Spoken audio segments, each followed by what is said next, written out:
Hey folks, Doyle here with AnonymousGeek. We're looking at the Plague Quarter of the Curse of Naxxramas. I didn't have any problems getting in. I did try and get in though a day or two late due to some problems going on elsewhere.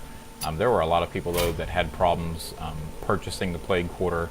I heard the purchase was with real money and with in-game gold, so I didn't have those problems.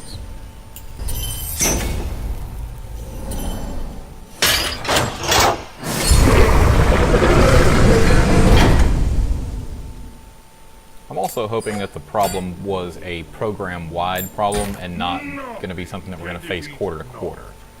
Because like I said, some people were actually, by the time they got in, they wound up being double billed and have still not been refunded.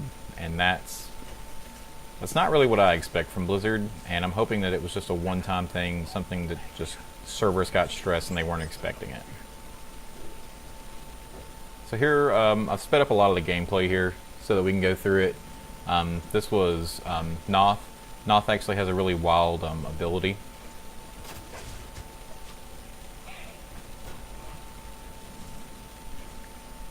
Going to pretty much demonstrate that ability.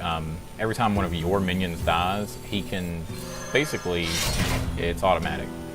He basically gets a 1/1 skeleton on his side of the board. I hunt alone. Rise, my soldiers!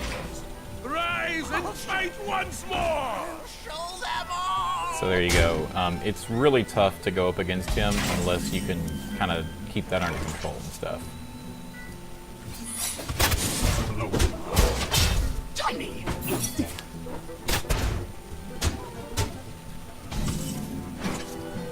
I actually attempted to go through and play Noth, play against Noth as my mage, and that really just wasn't going to work. I actually had to switch up class to Hunter, which I've actually been enjoying playing more of lately.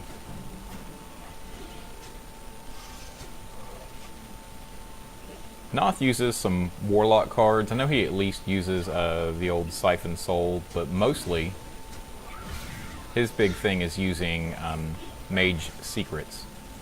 And he loads up on those Mage Secrets, and you'll see here pretty quick some of the, because there he goes, he's using a counter spell. He also has Ice Block, which you'll see towards the end of this battle. And then there's Duplicate, which Duplicate is a pretty wild ability. If you play a creature-heavy mage deck, that's going to be a card you're going to want. And even if you don't, I mean, if you've got a couple, if you really rely on a couple creatures, you're gonna want to play that secret once you get that card and get that unlocked, because it's just a really good card. I mean, when a minion dies, it puts 2 copies of that in your hand, so that essentially gives you, if you're running the max, which is 2 for a regular creature, you know, a non-legendary creature, that gives you possibility of having 4 copies of it. I guess technically it gives you the possibility of having 6 copies of it if you have 2 of the secrets. So yeah, you could really you know, keep your favorite card going. And I actually beat Noth. You're about to see this here. The good old Hunter secret. He got hit by a trap and it knocked him down. I will serve the master in death! Fear not. This was just Noth his day.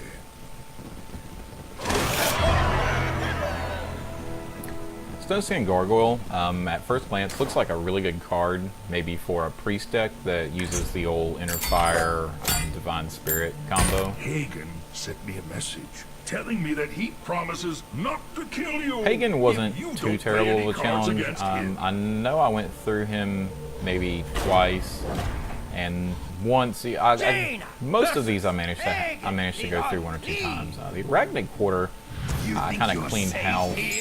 You asked for I it. kind of cleaned house the first go on that, but on Plague Quarter, things are a little more interesting. Some of the abilities and some of the play styles that the AI has are really good. Hagen's ability, you'll see right here, is Eruption. Why do you call? 2 damage to the leftmost minion, which is a little odd, but I like it. The game needs a little more odd, because you're not really expecting odd.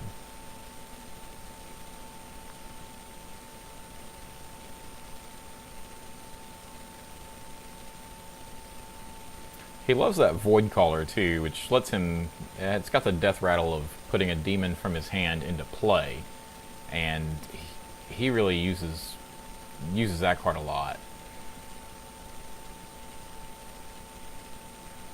See here, he's got Faceless Manipulator, so he's got 3 of them out at once. So, you know, if the 3 cards in his hand were demons, he would really be set up.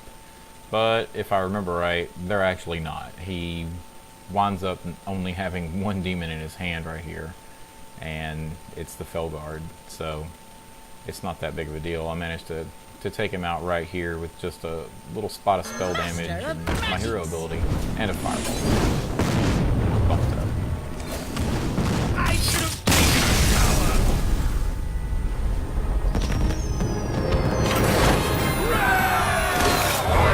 Seething with anger. The Unstable Ghoul is a really cool card, and I'm really considering putting that into my mage deck as one of the creatures in there. I was thinking about taking out Goldshire Footman and replacing it with that card. Just because it's kind of like you get a blocking card, So and you I also recommend get the melee class. kind of like a free Arcane Explosion. Now, Kel'Thuzad's warning there about choosing a melee class for Loatheb, not a terrible idea. As you'll see, Loatheb actually has a lot higher health, and this is just regular mode. I haven't even attempted heroic mode. You asked for And it. I may not. I'm not too jazzed up for just a card back for completing heroic. But 75 health from the go is kind of scary. And there's his hero ability. It's pretty much jazzed up hunter ability. It's doing 3 damage to the hero. Job's done.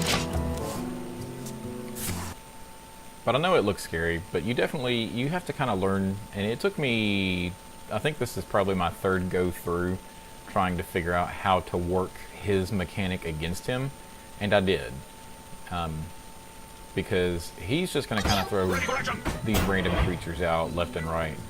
And his way of creature control is by using spores, which you will see very soon.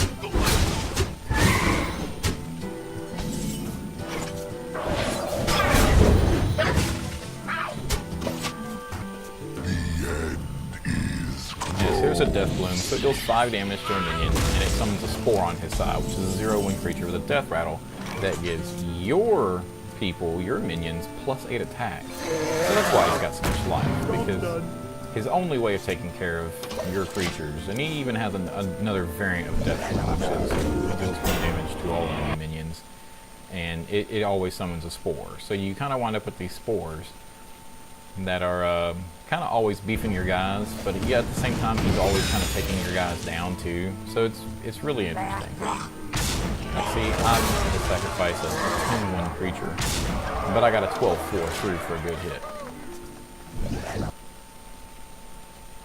Fin Creepers, he definitely plays a lot of Fin Creepers. He definitely tries to keep you, he kind of tries to keep you away from him, and it's due to that Death Bloom mechanic there with the spores.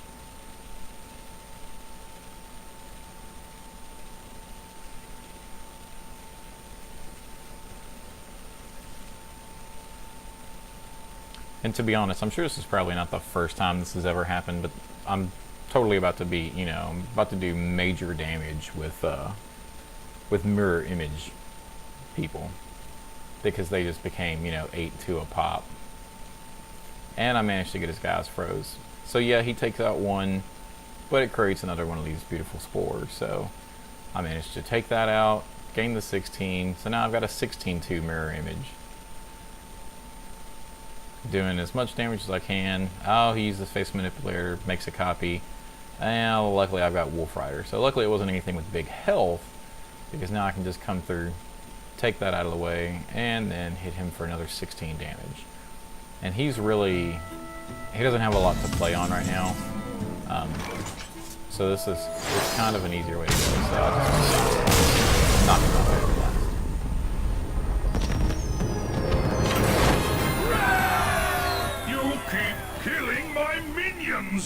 Stop it! Stop it right this minute!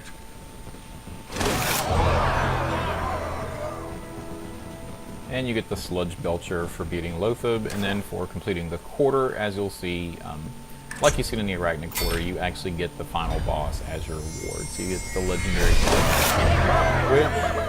Not a bad card. It's a pretty decent minion. I'm not really sure if it's going to find a home in my mage deck, but definitely elsewhere.